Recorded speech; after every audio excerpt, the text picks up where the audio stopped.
Alright, so a couple of days ago, the new accessory crafting and abilities came out. But what is the easiest and cheapest way to farm these?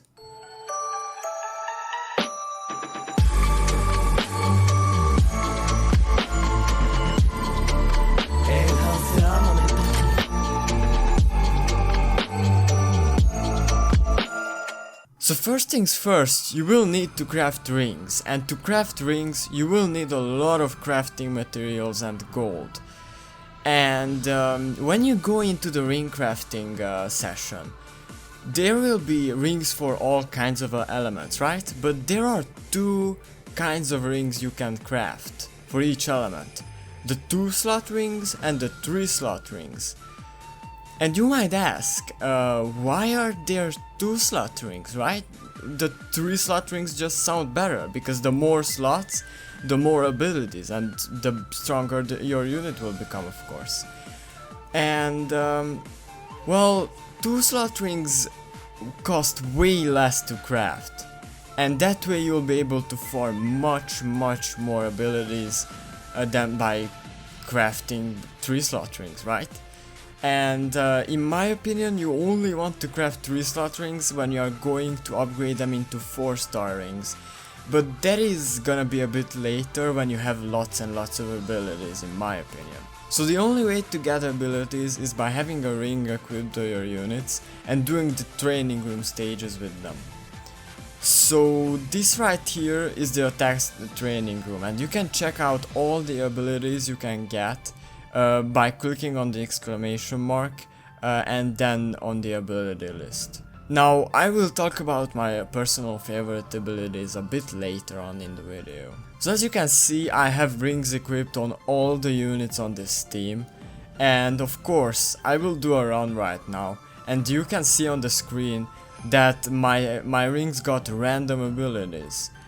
And the best abilities you can get are the purple abilities, and I recommend you that you only equip purple abilities on the 4-star rings later on, because those are the best. So the other question after that is, how do you remove abilities? How do you get it on other rings? And the answer to that question is you will want to have a good purple ability on a 2-star ring, let's say, and you will put 3 other rings into it that maybe had got some trash abilities on it. So you will need to max limit break the ring and get it up to level 40. And why do you need to limit break rings? Well, that is because the only way to remove abilities is by smelting or upgrading your rings. But you only want to upgrade 3-slot rings. So by smelting the ring, you get to keep all the abilities that are on it. But when you upgrade the ring into 4-star, you get to choose only one ability that you want to keep. So I also recommend you there to choose a good ability to keep, a good purple ability that you know you will use later on. So you lose the ring and you will only be left with your abilities. So what will you do after that? Well, you will craft, of course, the 3-slot rings. And what I did is that I also got abilities on the 3-slot rings, and because of course when you upgrade them up to 4-star rings, you will get to keep one of the abilities. When you choose an ability that you wanna keep, it won't be left on the ring, it will go directly into your inventory. So the one thing you wanna make sure to do is that you only equip abilities on 4-star rings that you already know you will use. Now as far as the best abilities, I will use my water team as an example, and let's take Mermaid Roni. So she is a magic user, so of course I don't wanna equip some attack raising abilities on it. So make sure to look out on what abilities you equip on a ring that you are building for a unit. So back to my water team.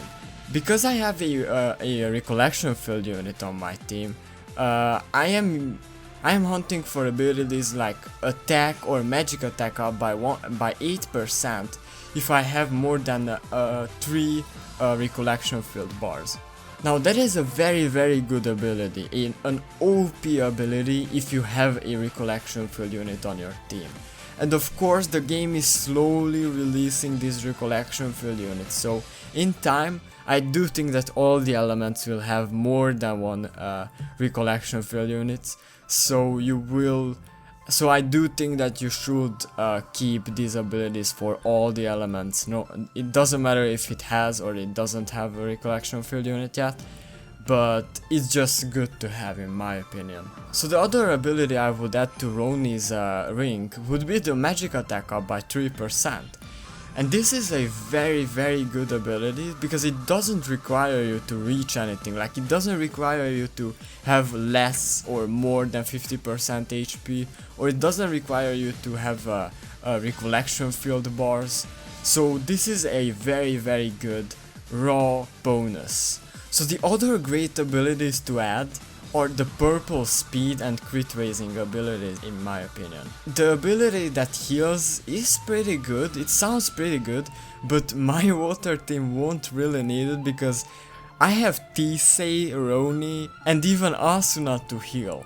So make sure to put those healing abilities on units that you know have low HP or on things that don't really have the most amount of healing. So little disclaimer, we can even build rings for grinding stuff like gold. There's an ability that will raise the amount of gold you get by 12% if it's the purple ability. And there's even one that raises the amount of EXP a unit gets after it completes a stage.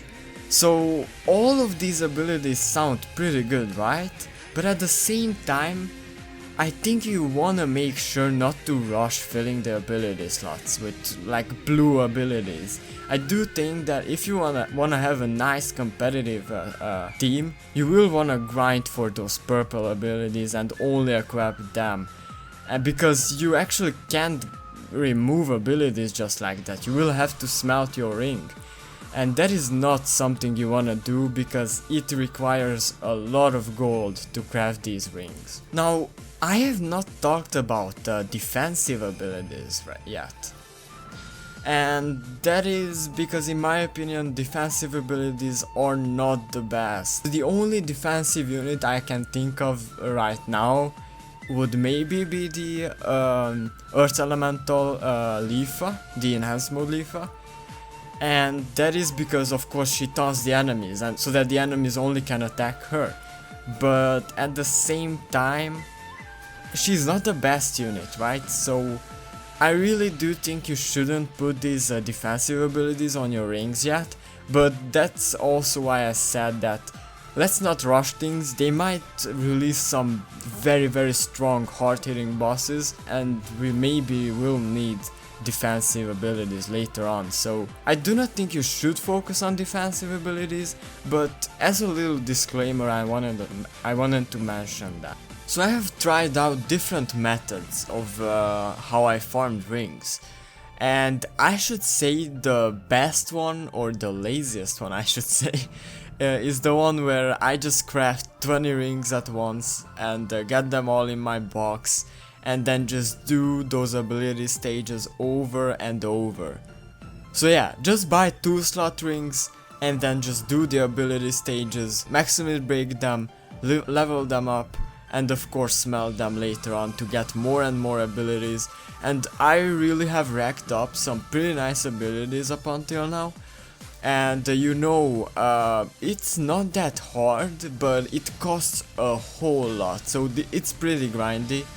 And I have spent more than 30 million gold until now, and I'm kinda running out of stamina as well, so yeah, this is gonna be pretty neat. It's gonna be a pretty long grind.